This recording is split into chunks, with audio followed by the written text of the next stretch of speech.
October 24th, Saint Magloire, Abbot of Dole in Brittany. Saint Magloire was born in Brittany, or northwestern France, toward the end of the 5th century. His noble and pious parents placed him while young under the tutelage of Saint Samson, his first cousin, who had become an abbot in England, but had later returned to Brittany and became bishop for his monastery of Dole. Under this excellent master, the young man made great progress in the various branches of learning and in virtue. Saint Magloire, after his ordination, was first made abbot of a monastery. He governed that monastery with prudence and holiness for 52 years. When Saint Samson died, he was elected to replace him at Dole as abbot. Despite his hesitation, based on his sentiments of unworthiness and incapacity, he accepted, but remained for only 2 or 3 years, as he was already very aged.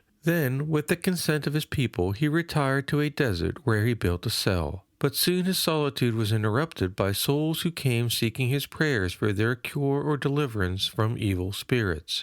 A wealthy man, cured of leprosy, which had afflicted him for 7 years, gave him at first half, then the entirety of the island of Jersey, which was the rich man's property. There, Saint Magloire built a new monastery in which 62 religious served God, and in their arms he died a few years later. In the church he received the viaticum from the hand of an angel, and refused afterwards to leave it, repeating constantly the words of David, the royal psalmist, "I have asked but one thing of the Lord, and will not cease to ask it of him, that I may dwell in his house all the days of my life." Great miracles were effected at his tomb, which was placed in the same church.